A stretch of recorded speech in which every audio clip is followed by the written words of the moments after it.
welcome Professor Shankar for this colloquium.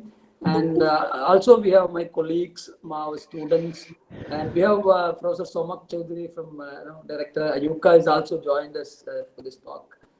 Thank you for joining, Professor, and I welcome you too for this colloquium. And I think I request now Professor Srinath to introduce the speaker more formally to the audience, and over to you, Srinath. Good evening, everyone. Let me take this opportunity to introduce Professor Sayankar.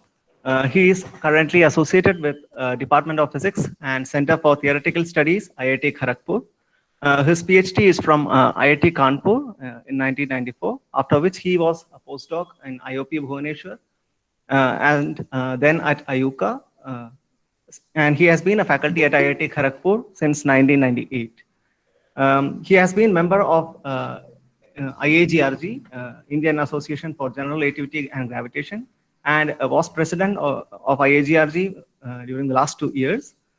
He is a great teacher. His courses are, you can just Google him and you will see students praising him in Quora about his courses. He has worked on several aspects of gravitation. And when we decided to hold this talk on Penrose Nobel Prize, he was one of the first person to think of. It's indeed an honor to have you here, sir. I would like to welcome you to this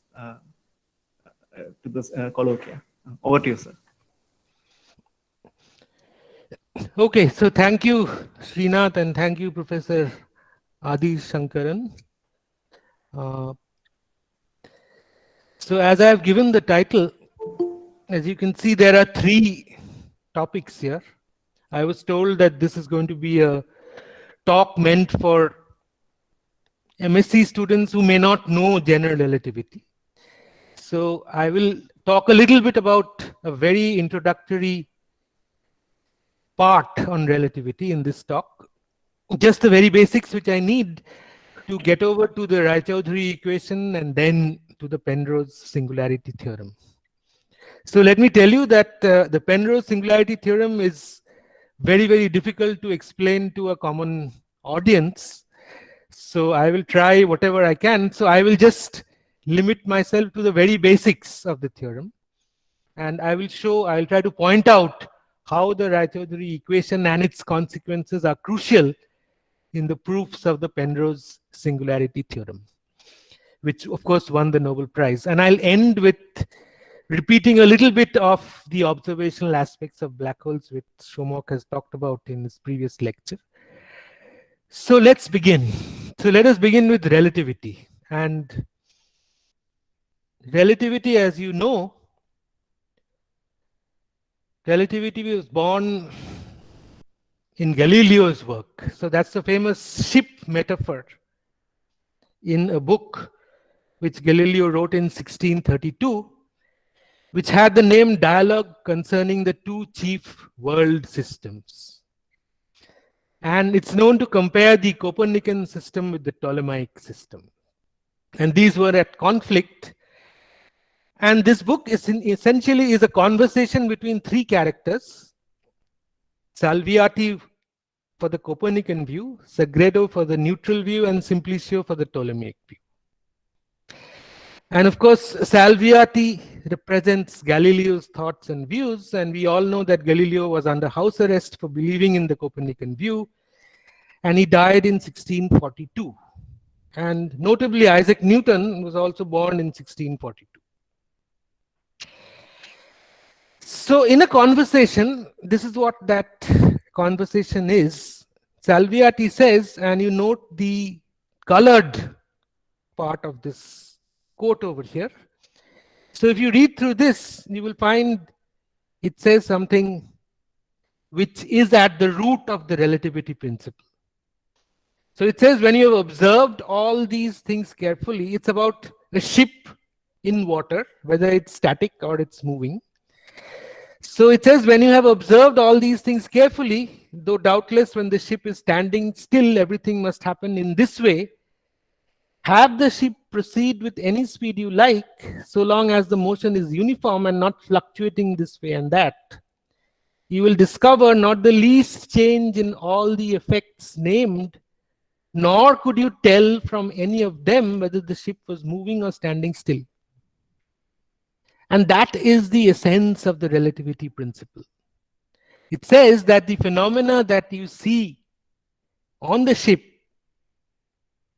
the observed phenomena that you see on the ship, you have no way to decide without looking outside that whether the ship is in uniform motion or it is standing still.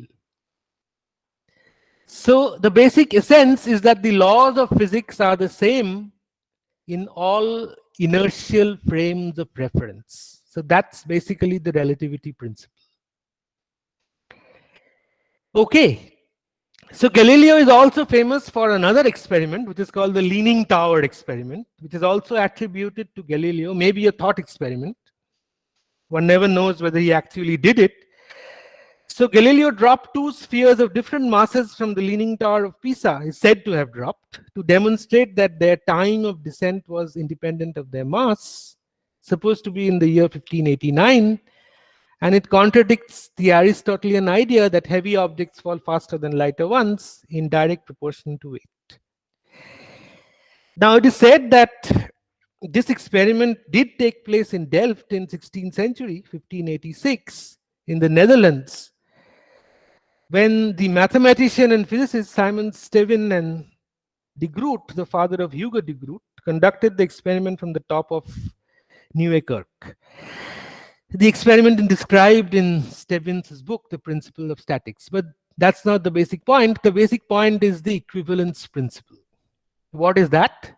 It says that if you have MIA equal to MGG and MI equal to MG, that's the inertial mass is equal to the gravitational mass, then that leads to A equal to G, which means there is no mass independence. And that's the reason why you see the same acceleration for the two spheres.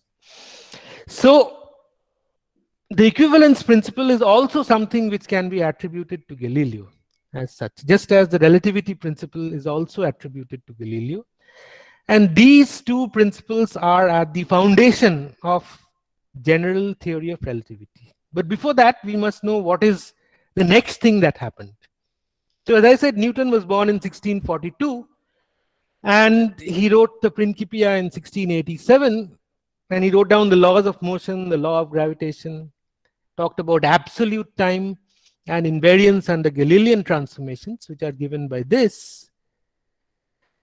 And the principle of relativity was upheld by Newton.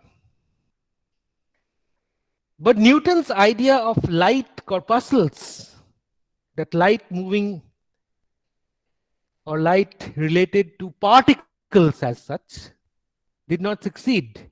And here there was the emergence of the wave theory of light, pioneered by Huygens, Young, Fresnel, and so on. Ether was assumed as a medium for light propagation. And then Maxwell's theory of light as a transverse electromagnetic vector wave came into being in the late 19th century. So at this time, there were several experiments. There was Michelson-Morley experiment. There were experiments about non-existent ether. And they showed that light can propagate in vacuum. And this is the time when Einstein entered into the picture and set the confusion in the right direction. That is, he resolved the confusion that existed at that time and wrote down the special principle of relativity. Now, what is that? This is what Einstein writes. So if a system of coordinates k is chosen so that in relation to it physical laws hold good in their simplest form, the same laws hold good in relation to any other system of coordinates k prime moving in uniform translation relative to k. So that sounds exactly like the relativity principle.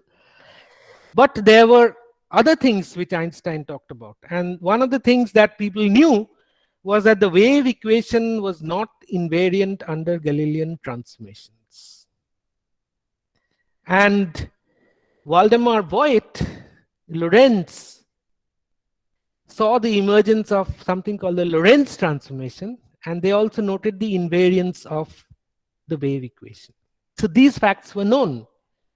But what Einstein did, Einstein abandoned absolute time and postulates an invariance of and a finite upper bound on the speed of light in vacuum. And this led to the emergence of the idea of space-time as a continuum, as time as another coordinate, and the transformation law for time. And those of you who have studied a little bit of special relativity would recall that this is how time transforms. And the major difference between Galilean ideas and Lorentzian or Einsteinian ideas is that you have to learn to believe that nothing happens in time and events are there in space-time. So time is another fourth coordinate and you have a space-time continuum. And all of that because of the fact that you had assumed the invariance of and a finite upper bound on the speed of light in vacuum. And that is what led to the requirement that time also must transform according to the Lorentz transformation. And time is not something which is absolute. And that led to the notion that you have a four-dimensional space-time continuum. And nothing happens in time, but events are there in space-time. But Einstein, of course, is still not happy with the inertial frame aspect of the relativity principle, because that is still there. The laws of physics are the same in all inertial frames of reference, remains the same. But now you have a four-dimensional continuum and you have a Lorentz transformation, you have a transformation of time. And Einstein still wasn't very happy about this. So in 1907, Einstein had this thought, which is known as his happiest thought. He refers to it as his happiest thought. And once again, this is what he writes. The gravitational field has only a relative existence because for an observer freely falling from the roof of a house, at least in his immediate surroundings, there exists no gravitational field. Note the word immediate surroundings. That is what is meant by local. So this is what Einstein wrote in 1920 on what he had referred to as the happiest thought of his life. Now this realization is what led to general relativity. Einstein knew the equivalence principle and he combined it with the relativity principle to write down something like this. Locally, the laws of physics are governed by the laws of special relativity or Newtonian mechanics. The presence of gravitation is manifest in locally inertial but globally non-inertial frames. Or in other words, the laws of physics are the same in all locally inertial frames. So that is what is new.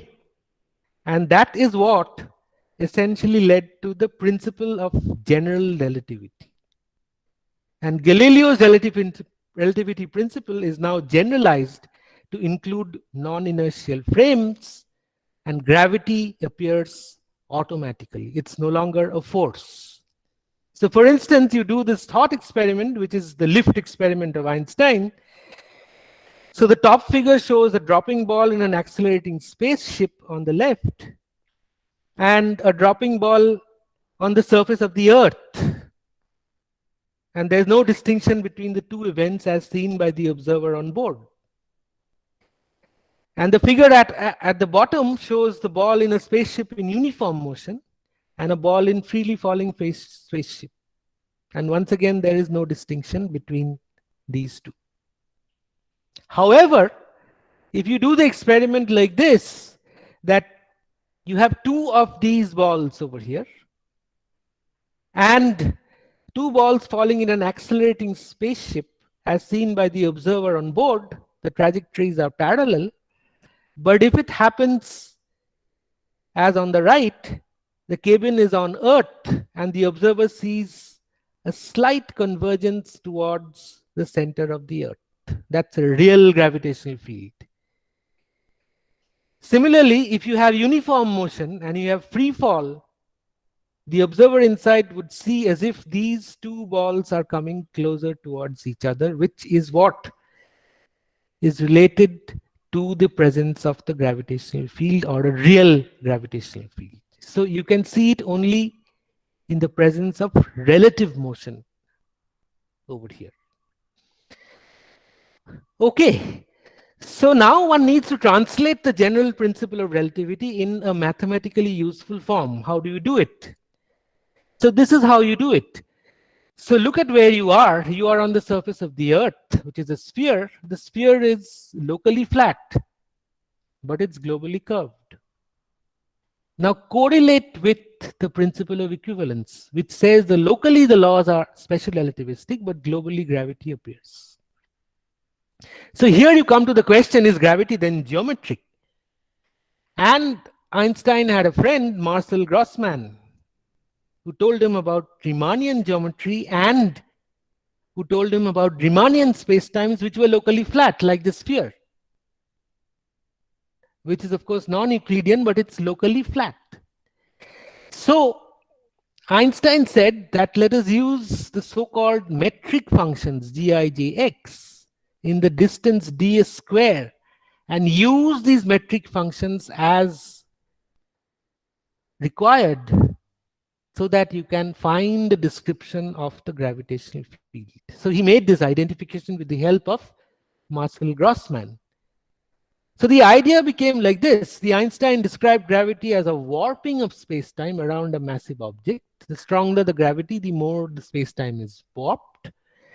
And trajectories, of course, are deflected from their usual straight line paths, the normal straight line paths. And it's not really bend in that sense. What you find is that those are essentially the straight lines in that space which has curvature. So the stronger the local gravity is, the greater the light path is bent. So in Newtonian gravity, you had this equation, which is called Poisson's equation. In general relativity, the equation that replaces this is the Einstein field equation. And you have on the left-hand side geometry, on the right-hand side you have matter, and you also have geometry on the right-hand side. And the phi is replaced by the 10 Gij(x), which is there in the metric function, which I wrote down earlier. You remember the ds square, which is the distance, had this Gij, which are functions of the coordinates. And these Gij(x's) constitute the descriptors of the so-called gravitational field. And on the left-hand side, which is called geometry entirely, first and second derivatives of Gij appear. But you also have the presence of geometry or the metric on the right-hand side. And that's the reason why you cannot really separate out matter in the sense of this is matter and this is geometry. That's because everything gravitates. Okay, so there is no exclusive gravitational energy and you cannot decouple the two. So the rho m is replaced by the energy momentum tensor Tij, which contains energy and energy flux densities and momentum flux densities. So let's not get into all that detail. So what you have is mass density produces the gravitational field. Like all fields, the gravitational field carries energy. And from special relativity, we know that energy is equivalent to mass. So what is happening here? The gravitational field energy is equivalent to some mass. Now this equivalent mass again produces a gravitational field. And the cycle goes on. So a gravitational field can produce a gravitational field. And that is what is the root cause behind the non-linearity of the Einstein field equations. If you think of the electrodynamic parallel, charges and currents produce EM fields. EM fields carry energy, but that energy is equivalent to some mass which produces a gravitational field. It doesn't produce an electromagnetic field. And that's why you have linearity in electrodynamics. Of course, there are nonlinear optics or nonlinear electrodynamics where a similar nonlinearity can arise. But in general, the Maxwell's theory is linear. And that's the reason behind it. And this is the reason why the Einstein's theory of gravity is not linear. Okay, so therefore gravity is different, it is non-linear, and everything gravitates. So you write geometry equal to matter. Of course, the matter aspect is not entirely non-gravitational, it has geometry there too. And this feature of Einstein theory makes it difficult to find solutions and all to quantize. So Maxwell's equations in the Lorentz gauge reduced to wave equations for psi. This gives us the idea of electromagnetic waves in vacuum explaining light. And similarly, you can have gravitational waves as well, which I will not get into. So in the first 40 years of Einstein's discovery of general relativity in 1915, if you trace back history, you will find that among the many Indian contributions, 5 of them stand out. And so let me list them for you, because I guess people should know about it. The first paper, presumably on general relativity from India, apart from the translations by Bose and Saha, was written by Nikhil Ranjan Sen, and this is known as the Sen-Israel-Lanczos junction conditions. It relates gravitational fields across an interface, just as you can relate gravitational electromagnetic fields across an interface. This paper unfortunately still exists, doesn't have an English translation. It still exists there. And some of my friends actually told me about this paper, and thereafter it came out to be termed in the literature as the Sen-Israel-Lanczos junction conditions. Then, of course, there is B. Dutt, Vishweshwar Dutt in 1937, who gave the first solution or wrote down the first equations, which were later on written down again by Oppenheimer-Snyder. And this is the first indication of a RT-dependent Gij, which was calculated and the equations written down. And this was referred to by Landau-Lifshitz as well, as far as I have heard, in its first edition. Then in 1947, Sudhanshu Datta-Majumdar reduced Einstein-Maxwell equation to a single Laplace equation, a fairly involved calculation, but then at the end of the day, you found that the Einstein-Maxwell equations under specific metric assumptions gave rise to a single Laplace equation. In 1950, Vaidya wrote, the Vaidya whom you heard about right at the beginning of this lecture by one of your faculty. He gave the metric for a radiating star, and then finally Amol Kumar Raichaudhuri wrote down the Raichaudhuri equation. So now we turn to test particles. So we have solutions of Einstein equations which are given by the metric tensor, and therefore if you find the Einstein equation a solution of the Einstein equations, and then that is going to give you a distance function like this. For instance, for the exterior spacetime of a spherical star, you have what is called the Schwarzschild metric. So this is known as the Schwarzschild metric. Now you can see over here that there is a strange behavior, a change of behavior as you go from r greater than 2gm by c square to r less than 2gm by c square, where r equal to 2gm by c square is the horizon, a one-way membrane. So you can see that if you take for r greater than 2gm by c square, then of course this piece is negative and this is positive, but if it's r less than 2gm by c square, this part becomes positive and this part becomes negative. So r becomes like a time-like coordinate and t becomes like a space-like coordinate inside the horizon. Now freely falling particles move along extremal paths in a non-Euclidean geometry, which represents the gravitational field Gij, and the trajectories are no longer like Euclidean straight lines. They are curved like the curves on a sphere, but then knowing trajectories is important, as we see in the rest of the talk, because these eventually led to the detection of phenomena or observations of phenomena, which led to the confirmation of the general theory of relativity, and such efforts are still ongoing. For instance, in 1919, the deflection of light was first observed as the first test of general relativity. So what has emerged from this discussion is gravity is no longer a force. It is measured by the relative separation of neighboring trajectories, and the attractive nature of gravity draws the trajectories closer. But how do we prove this statement? This is an obvious result. So what you have to do is to consider families of trajectories instead of one. And that is where Raychaudhuri comes in. So this is the departure from the conventional solutions which were there till 1955, the enterprise of constructing solutions. This is where Raychaudhuri comes into the picture, and there is a paradigm shift. So Raychaudhuri introduces a new paradigm. He says the analysis of properly defined families of trajectories as opposed to a single trajectory, and that's a novel approach. And you need to trace the role of initial conditions on the variables that define this collection of trajectories, and look for the evolution of the family of trajectories as a whole.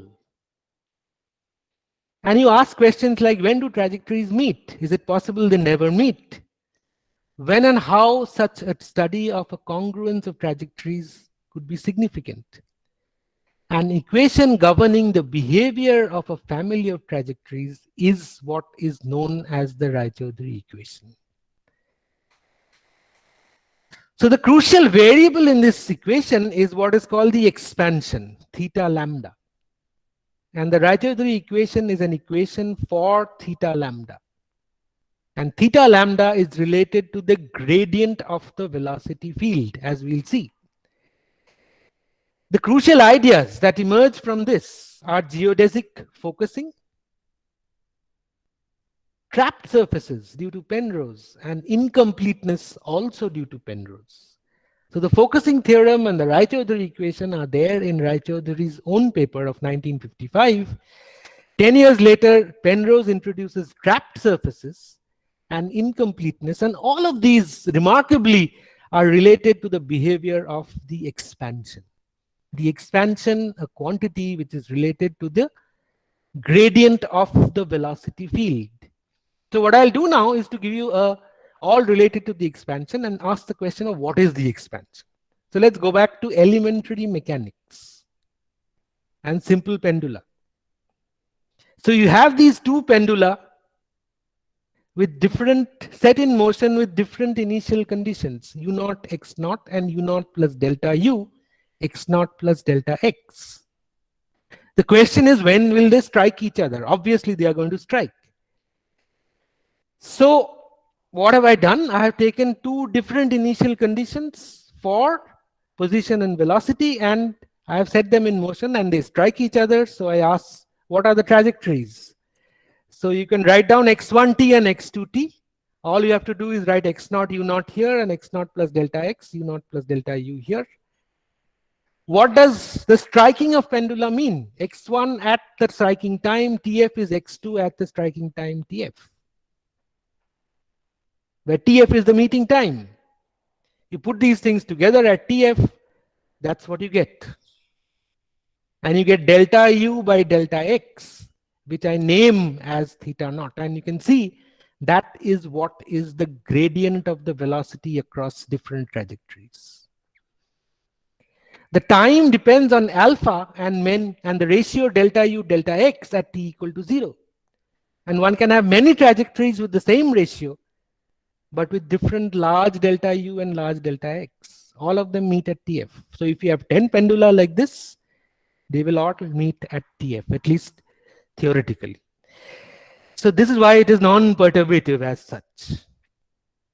Now, how does del u del x evolve with time? ddt of del u del x is u del x of del u del x, because ddt is u del x from elementary calculus. So you just write del x of u del x minus del u del x square. And u del x is what? du dt again. That is del f del x. So that gives you ddt of del u del x equal to this. You call theta t as del u del x. And that's what you get. d theta dt plus theta square equal to minus del 2v del x2. That is the simplest version of a so-called Raychaudhuri equation. For simple pendula, you get this. And then, if you solve this equation, you get theta t, which is given by this function. And lo and behold, theta diverges to minus infinity at the same t equal to tf, given by alpha cot alpha tf equal to minus delta u by delta x. If you plot it, you see that divergence. So that's what happens. The expansion diverges to minus infinity when two or more trajectories meet. That is the essence of focusing. Now note that TF depends on alpha and theta naught. If you plot TF, you get something like this, which is always finite. So they meet at a finite time. And this is the different trajectories they meet at a finite time over here. So that is the essence of focusing. Well, if you want to go to 2 dimensions, how many gradients do you have? You have delta x, delta y, delta ux, delta uy. Take these all ratios and define a del j ui. That's the gradient of the velocity. And split them up into 3 parts: the trace part, the symmetric traceless part, and the antisymmetric part. And write an equation for this quantity bij, exactly in the same way, which is the 2D extension of this. So this is like your theta square term, because theta is generalized now to a quantity which is bij. And that's a 2D extension of this equation. Well, you can split it up and you will get 4 equations which will constitute a dynamical system. And then if you give initial conditions on theta, sigma plus, sigma cross, and omega, you can solve this dynamical system and see what is the evolution of these variables, which are the variables for this family of trajectories along the flow. So what are the geometric interpretations of this? So let us look at another simple example: projectile motion. Theta, sigma plus, sigma cross, omega at t equal to 0. Take them on a initial square at t equal to 0. Okay. And then see how that square evolves. And you will see that the square under certain conditions focus to a point and theta goes to minus infinity. And sometimes it can happen that you will see shearing. There you see shearing. And you can also see a rotation of this initial square. And here you see focusing along a line. So all these phenomena, that is shearing, focusing, as well as a twist, all of them can be seen very nicely even in this very simple 2-dimensional example. So one can extend to 3 dimensions and discuss examples. So that is what happens in expansion. The area increases or the area decreases. That is what happens under shear. The area remains the same, but the shape changes, and this is what happens under twist. And you can see this for elastic deformations, and you can see this in fluid flow. So you have, this is the cross-sectional area of a set of flow lines, and this is what happens. As time evolves, you will see the shape of this area changing, and it could be a combination of expansion, shear, and rotation. So it could be some jumbled up shape, but at the end of the day, you would be able to find out how these kinematic variables evolve. Now, if you go to curved space-time, freely falling trajectories are geodesics, and we look at, you have a big name, it is called a geodesic congruence. It's a family of trajectories, each of them are basically geodesics. So a formal definition of a congruence is, through each point in a region in space-time, only one curve passes. And if the curves meet, therefore, you will get a breakdown of the definition of the congruence. And if curves are geodesics, then you have geodesic congruence. And for time-like curves, you have this normalization, that the velocity field is normalized like this. So now you do what you did in 1 dimension, you just generalize. So del u del x went to del ui del xj when I went to 2 dimensions, and this is now going to go to del j ui, where this del j is a covariant derivative. So don't bother about it too much. If you don't know it, this is some new kind of derivative which you need in curved space-time in order to transform a tensor like a tensor. So del I is the covariant derivative, and you have this familiar Bij. So your trajectory equation is now du dt is u del x equal to a, which goes over to something like this. So I'm just doing straightforward replacements. And therefore, what am I going to evaluate? Remember, I evaluate u del x del u del x in 1 dimension. So that I generalize to uk del k del j ui. That's all. And you work through the algebra. You remember that covariant derivatives do not commute. And the deficit is the Riemann tensor. And you get an equation like this, which may look complicated, but technically it is the same. This is your d theta dt. This is your theta square. And your right hand side is driven by geometry. Okay, so if you extract the trace, symmetric, traceless, and antisymmetric parts from this equation, you get the Raychaudhuri equation, which are also known the way we have derived it now. These are known as the Ehlers geometric identities. And the trace part is this equation, which is called the Raychaudhuri equation. And when you set this piece to be 0, then it is the familiar Raychaudhuri equation, which has been extensively studied and which was also written down by Raychaudhuri in 1955. So the consequence of that equation is what is called the focusing theorem.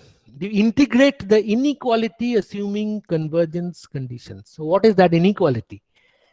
So the statement is, if the time-like convergence condition holds, that means what you're looking at is this RMK UMUK. This is basically a function of the tau over here.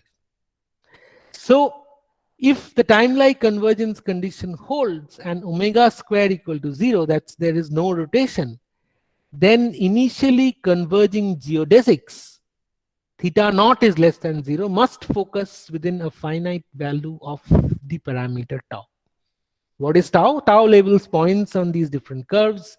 You have a family of curves, the curves tends to converge, and if the time-like convergence condition holds, they must focus. So very easy to see how it happens. So you look at the first and second terms. You have set omega to be 0. So d theta d tau plus 1/3 theta squared is less than equal to 0. Integrate this inequality. You get this. And then you plot it. Plot the right hand side of the inequality over here. That's a straight line. So the inequality is valid in this region, the colored region over here. This is 1 over theta versus tau. So what does this say? It says that the shaded region is where the values of 1 over theta will lie. So if we start off at tau naught at minus mod theta naught, that is somewhere here, then it is clear that theta will have to hit this axis if it's monotonic. And if it hits this axis, then theta goes to minus infinity because it's a plot of 1 over theta versus tau. That is the focusing theorem. It says that within a finite value of tau, if the initial congruence, if the congruence is initially converging, then it must come to a focus. And the condition for that is this, which is called the time-like convergence condition, which is related to the geometry. And if you are familiar with Einstein's equations, then you know how to relate this RMK with the matter stress energy, and that is a proposal called a strong energy condition or other energy conditions. So all energy conditions imply conditions of the components of the energy momentum tensor, but essentially they say that in a local inertial frame, energy conditions imply that the energy density is always positive definite, which is a physical requirement, but nevertheless it's a postulate. In other words, the cause for geodesic focusing is just the attractive nature of the gravitational force, which draws trajectories together. And that is what we wanted to show. If you recall, at the end of the relativity portion of this talk, that is exactly what we wanted to show. So we wanted to show the obvious, that if there is gravity, it will draw the trajectories towards each other and bring them to a focus. And that is the content of the focusing theorem, which follows from the Raychaudhuri equation. So this is the original paper. Raychaudhuri is perhaps the first to introduce this phrase in the paper, geodesic congruence of world lines.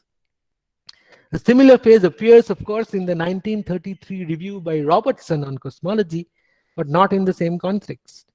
And Raychaudhuri in his paper introduces the equation for the expansion, the shear, he doesn't name it as shear, and of course he introduces the rotation following Gödel's work. But then in 1961, Jürgen Ehlers derived these identities and hence a full set of equations in the way we derive them today and in the way I have derived it in this lecture. And Rainer Sachs derived the null case. So that is the famous paper. And there you see geodesic congruence of the world lines.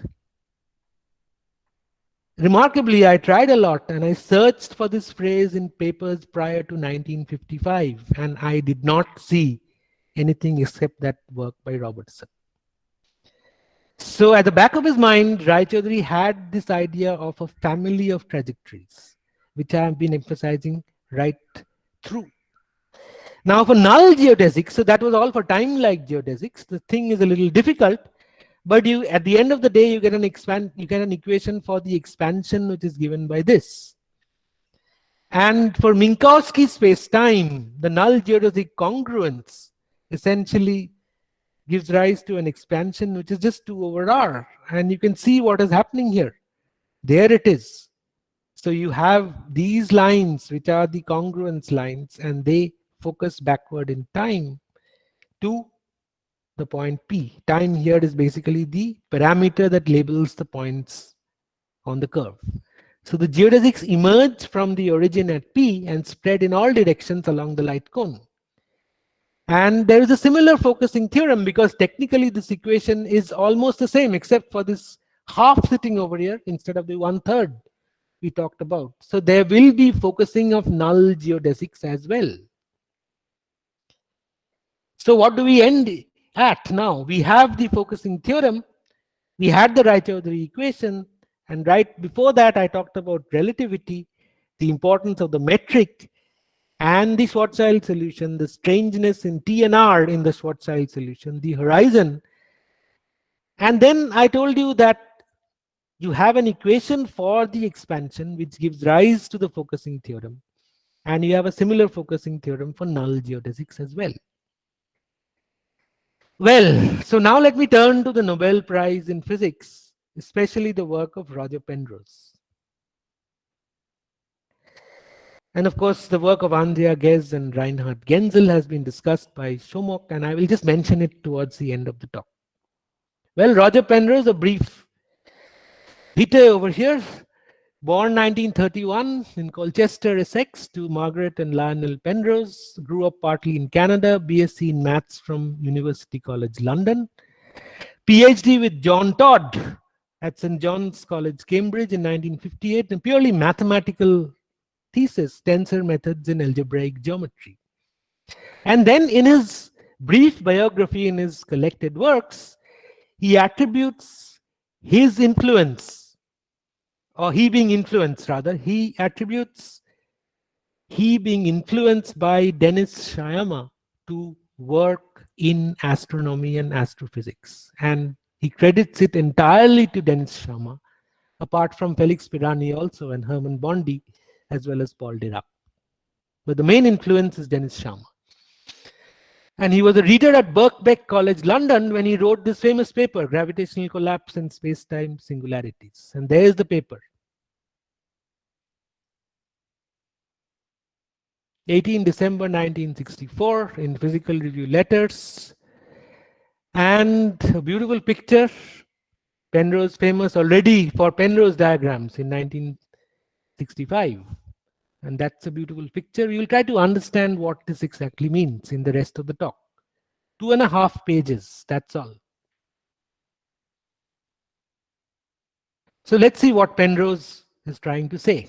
What are the key questions in Penrose's 1965 paper? So he asks, this is the main question, can we show that singularities exist? People were bothered about singularities before 1965. And people didn't know what was R equal to 2gm by c square, whether that was a singularity or it was not, or what was happening at R equal to 0. There was a cosmological singularity as well. So can we show that singularities exist without assuming a special symmetric solution or scenario? All these singularities arose in the context of special solutions. So now the question was whether we can talk about singularities in a more general sense. What are the general conditions? What are the quantities? And in the context of black holes, Penrose introduces the idea of trapped surfaces. How to define a singularity, and he uses geodesic incompleteness. So let us see how he proceeded. So what's the background and the question? The question is that of gravitational collapse. So you have a ball of matter and it's collapsing. It has finished all its stability requirements. It is no longer stable and it is now collapsing. Idea was proposed, as I said, by Vishweshwar Dutt in 1937-38, Oppenheimer Snyder in 1939. And Penrose begins his paper like this. He talks about the discovery of quasars, which were discovered just before, a little before 1965. The enormous amounts of energy that these objects apparently emit, he says, may result from the collapse of a mass of order this much to the neighborhood of its Schwarzschild radius. And that's, he says, accompanied by a violent release of energy, possibly in the form of gravitational radiation. So now, he says that there were special solutions known, including the Kerr solution in 1963, which were known and understood to a large extent. But remember, Penrose asked this question, can one address the question of collapse without invoking symmetries? How does one know whether a resultant singularity is not an artifact of the symmetry assumptions? So what he proves is the following, and this is again from his paper. Deviation from spherical symmetry cannot prevent space-time singularities from arising.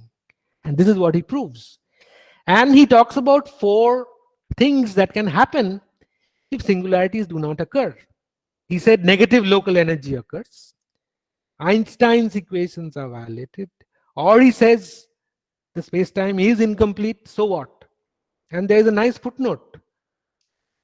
It says the I am all right Jack philosophy with regard to the singularities would be included under this heading. Well, I am all right Jack is basically a movie which came out a little earlier than 1965 with Peter Sellers as one of the actors. And then he talks about the concept of space-time loses its meaning at very high curvatures, possibly because of quantum phenomena. Now, in fact, A, B, C, D, he writes, are somewhat interrelated, the distinction being partly one of attitude of mind. Remarkable words, true even today. So if singularities do not occur, then the following could hold. Negative local energy, Einstein equations are violated, the so-called modified gravity paradigm, which is upheld today. The space-time manifold is incomplete. That's what we know today. And that leads to the idea of singularities, according to Penrose. Quantum phenomena, of course, is quantum gravity. Well, let me give you a few definitions before I proceed to outlining the proof. The first definition, which is very crucial, is compactness. And any closed bounded set, that's the definition, is compact. And it is a topological property. Homeomorphism is a continuous transformation. It's a map. So it's an equivalence relation, 1-to-1 correspondent between points in 2 geometric figures of topological spaces. And it is continuous in both directions. It's basically a map. Topological properties like compactness or even connectedness, these are preserved in homeomorphisms. And then there is something called the Cauchy hypersurface. it's a subspace of space-time representing an instant of time. So at every instant of time, you are sitting on a Cauchy hypersurface at some location. And every time-like curve, which is the curve along which you are moving in space-time, intersects it only once. So evolution along successive Cauchy hypersurfaces, which is the normal evolution. The Schwarzschild spacetime, exterior static spacetime of a spherically symmetric star, has a horizon at this point. So what's the scenario? As I said, it's a gravitational collapse. Star sinks to a radius smaller than its event horizon. And Penrose starts out by saying there is collapsing matter on a space-like non-compact Cauchy hypersurface, C3, just near and above the horizon. So the matter is collapsing.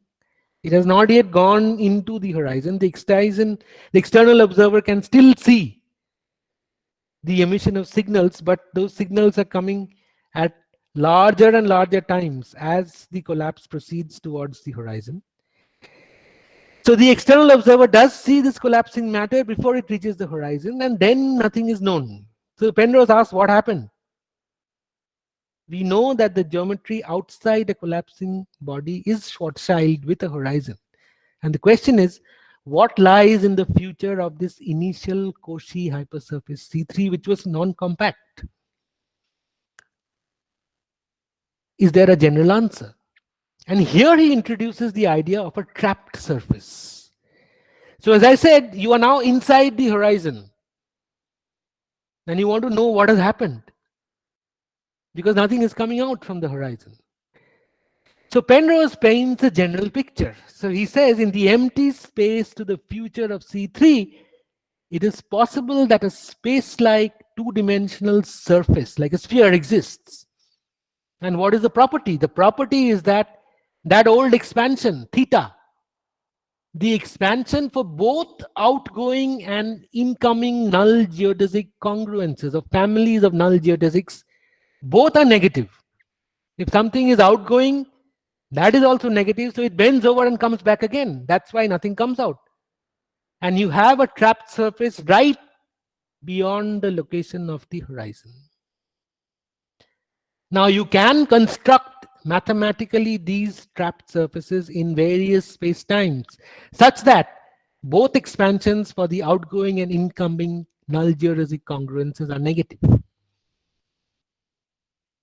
And he said that Penrose thought about these trapped surfaces while crossing a street in London.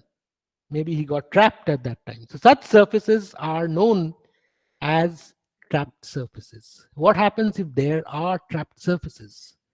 You know what happens if the expansion is negative initially? What is going to happen? If the expansion is negative initially, the focusing theorem tells you that the family of geodesics must focus. That's the conclusion. So what does he say? Existence of a trapped surface implies, irrespective of symmetry, that singularities must develop, which means you have to know what is the future development of C3, which he gives it a name, M4+. And he assumes that it is null complete. And he lists the assumptions and he proves that there is a contradiction. So what are the assumptions? This manifold to the future of that non-compact space-like hypersurface, which was evolving nicely till about it reached the horizon, is a non-singular Riemannian manifold or a space-time. He assumes null completeness, which means every null geodesic can be extended into the future to arbitrarily large finite parameter values up to infinity. So all geodesics can run up to infinity. Tau can go up to infinity and there is no problem. That is what is called null completeness. Every time-like or null geodesic in M4+ can also be extended backwards into the plus until it meets the non-compact hypersurface. And at all points, there is some condition which is like the convergence condition, and there exists a trapped surface. And Penrose proves that these 5 assumptions are basically mutually inconsistent That means if you have a trapped surface, you cannot have null completeness. What does that mean? That's a picture. There is your Schwarzschild, there is a star, there is a horizon here. Exterior is Schwarzschild. This is the initial non-compact Cauchy hypersurface. Then the star shrinks. It is still hasn't gone inside the horizon. The exterior is still Schwarzschild, but the star has shrunk. And then the star collapses. Then no light emerges. Now the exterior now includes the R less than 2m region of the Schwarzschild, where there is a trapped surface. On that trapped surface, both thetas for the outgoing and ingoing congruences are negative. That gives you focusing. So null completeness and trapped surface do not go hand in hand. So the Cauchy hypersurface initially was non-compact. If there is a trapped surface, then the future of that trapped surface turns out to be compact. There is no homeomorphism between a non-compact and a compact space. And therefore, there is no normal Cauchy evolution. And therefore, their initial assumption of null completeness and a trapped surface, they are mutually inconsistent. And that means that the space-time is incomplete. So the future of a trapped surface, theta naught is less than 0, is say the maximum value of theta for the two congruences. You assume null completeness, so all future directed geodesics can be extended beyond this length. This part is a little technical, so you define some maps. T is like a sphere and an interval, and define these maps. And the union of the outgoing and ingoing maps is compact. And you can define what is called the chronological future. That is what Penrose defines of the trapped surface. Now, the chronological future of a point in any set is the set of events that can be reached by a future directed time-like curve starting from P. So at P, you have a future directed time-like curve, and that is the set of events which gives you the chronological future. It's a name. Apart from that, it's straightforward. It's just your word line. The union over all points in S is I plus S, which is the chronological future. Now comes the crucial result. What you have is that the boundary of the chronological future, which is made out of segments of null geodesics, and it's known as I plus T, there's a little dot over here, is compact. And why is it compact? It's compact because these geodesics focus. And why do they focus? Because there is a focusing theorem which is obtained from the Raychaudhuri equation. So the main logic of the theorem is that the fact that I plus dot T is compact contradicts the existence of a non-compact C3. There is no homeomorphism, no normal Cauchy evolution, and null completeness and trapped surface do not go hand in hand. If you want to see a technical proof, look up General Relativity by Wald, page 240, which is exactly what I have followed. So that's the Penrose theorem. So there is the non-compact Cauchy hypersurface. You're trying to construct maps. You end up not being able to construct maps from I plus dot T, which is compact due to focusing. Penrose calls that I plus dot 3 as B3 in his paper. And he has a trapped surface beyond the horizon, and he tries to construct a homomorphism. There is no homeomorphism because it is compact. And that leads to the contradiction between null completeness and the trapped surface. So that's the statement of the theorem. If the space-time contains a non-compact Cauchy hypersurface C3 and a closed future trapped surface T2, which is Penrose's proposal, and if the convergence condition holds for null UI, then there are future incomplete null geodesics, which means the space-time itself is incomplete.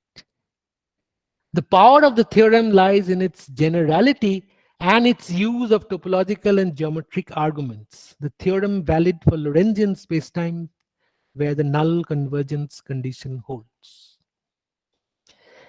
Okay, so what is a singular spacetime? In electrodynamics, we encounter singularities. Electric field is singular at the source. So where is the problem? The problem is electric fields are defined in space-time, whereas here space-time itself is becoming singular. That is the source of the problem. You cannot define the space-time. You cannot define geodesics which can be continued beyond the region. In other words, in a sense, you get stuck. What does get stuck mean? There is no future. And therefore, getting stuck means no future development. If such things happen, we say that we have a singular space-time. And for instance, intersecting null geodesics have no future.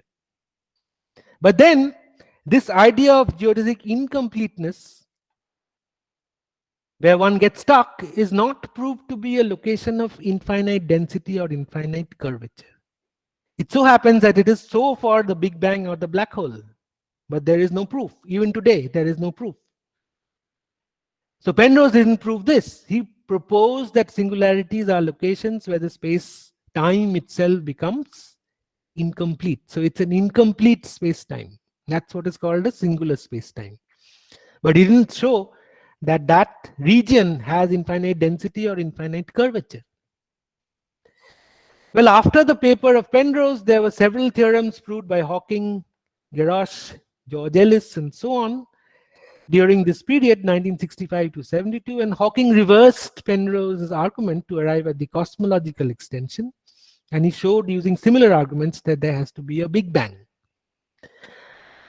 And many of the assumptions of the theorems, like the local energy condition, has been replaced by an average energy condition and so on. But let me mention the first singularity theorem before Penrose, which still stands out. This is known as the Raychaudhuri-Komar theorem. So it says that if you have a perfect fluid energy momentum tensor whose velocity vector field is geodesic and irrotational, and the expansion is positive or negative at an instant of time and the convergence condition holds, then the energy density of the fluid diverges in the finite past along every integral curve of ui. Energy density of the fluid diverges in the finite past. Till date, the only singularity theorem which talks of divergence in matter stress energy, which is undeniably a physical way to define a singularity, appears to be in the Raychaudhuri-Komar theorem. In the later theorems, in my opinion, this aspect is lost and we still don't know the answer. Okay, so very quickly talk about observing black holes. How do we know there is a black hole somewhere out there in the galaxy? Look at motions of stars. Motions in orbits of stars indicate the presence of a black hole. What are the quantifiers? And what the extent to which we can conclude about the presence of a black hole. Remember, the Nobel citation for Guess and Genzel refers to a supermassive compact object. It doesn't say that it has observed a black hole. So galactic black holes, for instance, the closest one is this. Distance is this and mass is this. And there are M87, which has been imaged, but SGR-A star hasn't been imaged yet. So Genzel and Guess were involved in confirming the presence of such a supermassive compact object in the Milky Way by studying the trajectories of orbiting stars, mainly the star S2 or SO2. Remarkable work over the period of more than 2 decades with huge amount of experimental sophistication, which eventually led to observations like this. There you have the entire trajectory of the star S2 mapped out. There is the radial velocity. This is the 2018 paper of Reinhard Genzel's group in the gravity collaboration. And you see how beautiful this matches. And this is a GR fit, by the way.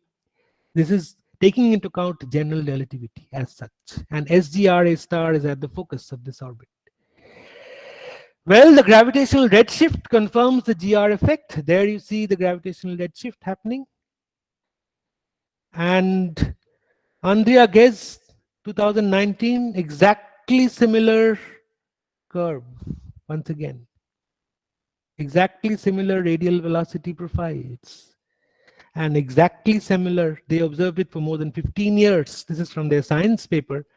And you have the exactly similar gravitational redshift, which confirms the general relativistic projection. Okay, so concluding remarks, relativity begins with Galileo, as I said. It changed the way we perceive the world. The Raychaudhuri equation ushered a new paradigm, talked about families of trajectories. It's a ubiquitous equation, will be there irrespective of any theory of gravity or even the existence of any specific branch of physics. It's a geometric statement. The Penrose and all later singularity theorems use the idea of the expansion, the Raychaudhuri equation, the focusing theorem, trapped surfaces, and causality to show how singularities are inevitable in Lorentzian spacetimes.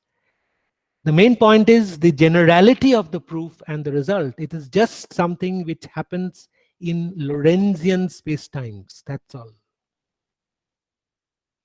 Under certain specific assumptions.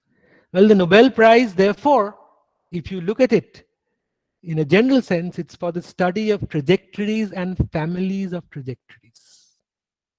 Trajectories for Genzel and Guess, families of trajectories for Penrose, by observational and theoretical tools.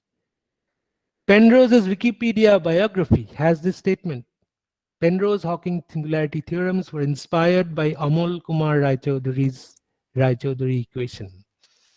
Matter of pride for us. Penrose's Nobel Prize comes 55 years after he wrote that remarkable 2.5-page paper.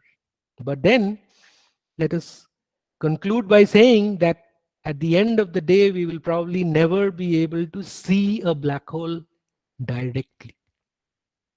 And therefore, the proof of the existence of a black hole will perhaps always remain theoretical.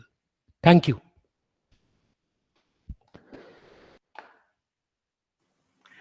Thank you very much, Professor Sayankar, for this exciting, engaging talk.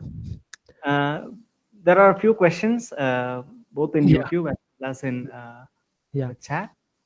Upas Yashraj, I'll read them and then. Please go ahead.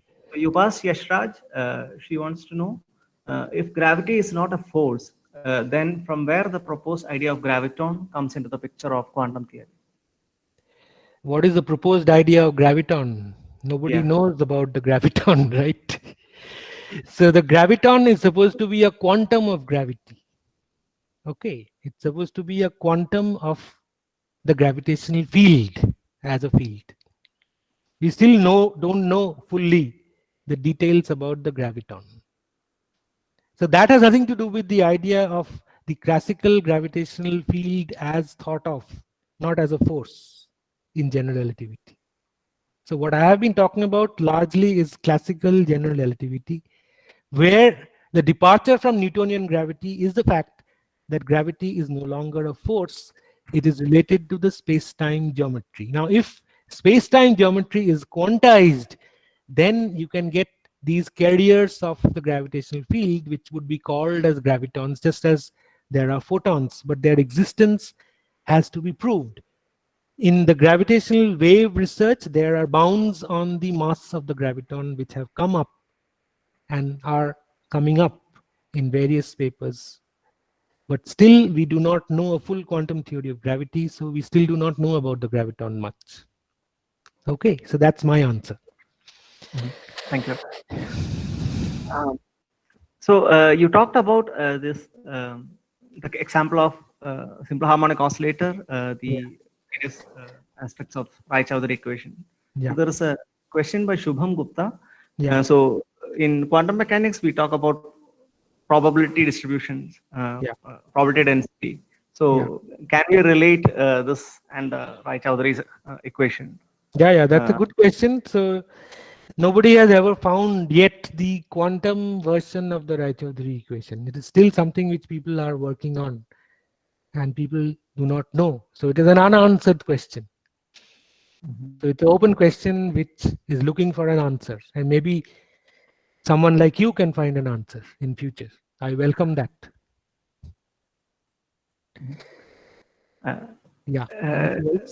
Rakshit Gharak, so you talked about time-like geodesics. So are there space-like geodesics and focusing theorem for them? Now, the space-like geodesics are not there, but you can do it in a Euclidean space-time, and you can still get focusing. So that will be purely geometric, would not have anything to do with actual trajectories in space-time. But still, it is there because, as I said, the basic structure of the equation is entirely geometric, and there is nothing else apart from geometry. So in Euclidean spaces, you can still have a Raychaudhuri equation, and you can still have focusing, like you have it on a sphere, for instance. A two-sphere is a Euclidean, non-Euclidean space. You know, it's a Riemannian space, the surface of the two-sphere. And there also you have focusing because you can see the trajectories meeting in the North Pole, the geodesics, and the South Pole. Those are the geodesics, the great circles, and they intersect at the North Pole. So that is focusing. Okay. Anything else? Yes. So in YouTube, we have a question.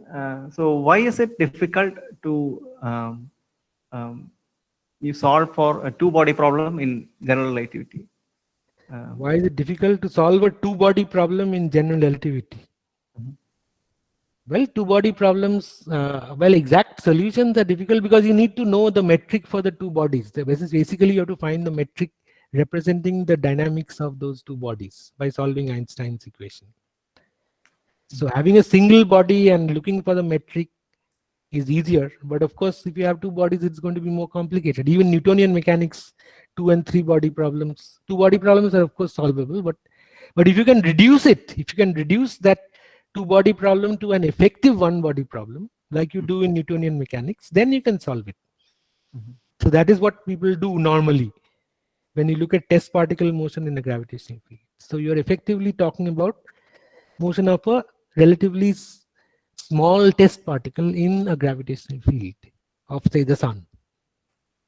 Right? So that is also a two-body problem, but it is essentially reduced to a one-body problem because you're not bothered. The other body has a heavier mass compared to the test particle mass. And I have a question. So how do we study about the idea of trapped surface for the cosmological singularity? So what do we identify that trapped surface with? Well, you can have trap surface. You can have similar trap surfaces when you go backwards in time, right? So in the cosmological singularity, it's just reversed, right? So you can similarly look at the expansion and see where, if you take the time in the opposite direction, basically you have to look at a theta plus theta minus exactly in the same way, and from that you have to figure out how you get the idea of a trap surface. It's there in Hawking's work. The details you can look up in Hawking's papers and his thesis as such. Yeah. Thank you. If there are other questions, you can unmute yourself and ask now. Yes. So there is another question by Dr. Nagaraj. He wants to know what is the idea behind Penrose cyclic universe proposal? Well, Penrose cyclic universe is a proposal, but I'm not an expert on that, so I would not like to comment on that as such. But it remains a proposal. It's not something that people have really taken into account in actual cosmological scenarios. But it remains a proposal. So it's interesting as a mathematical model, but I don't think it really has been taken up by cosmologists in a very great way as such. He also has another question. So are we inside a black hole, or can we ever tell that we are inside a black hole or not? Whom do you want to tell to? That's the point. If you're inside the black hole, then whom do you want to tell? Because somebody has to be outside the black hole to know that you are inside the black hole. So in principle, it is possible that a trapped surface is developing and we are inside it. Is that right? Yeah, of course. Yeah, you can be there. Even anybody can become a black hole if he falls inside his own horizon. That's it. So all of us essentially who carry mass, effectively, there can be an effective horizon somewhere. And if our mass is shrunk below that horizon, then we basically fall inside the black hole. So that's the basic idea. Okay. Is there any other question?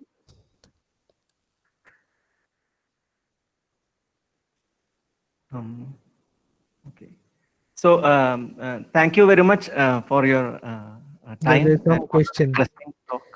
So Okay, somebody says, so what can I do? What is that question? Somebody was asking something. So there was this quantum question related to probability density in quantum mechanics. So he is asking, what can I do to understand quantum mechanics not by normally learn or recite the equations? So it's What can I do to learn quantum mechanics? Is that what he's yes, asking? that's right. That's right.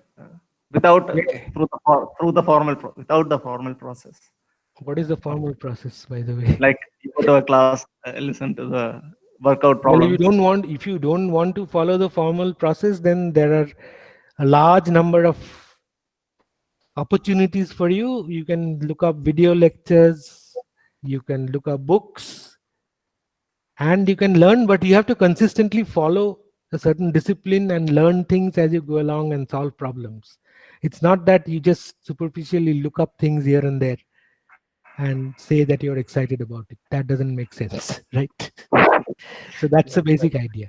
So you have to be consistent, you have to be disciplined, and you have to take your time, and you have to be patient. That's the main thing, is you have to have patience and perseverance. Otherwise, you cannot learn anything. So that's my advice to the younger students. Mhm. Yeah. So is there any other question?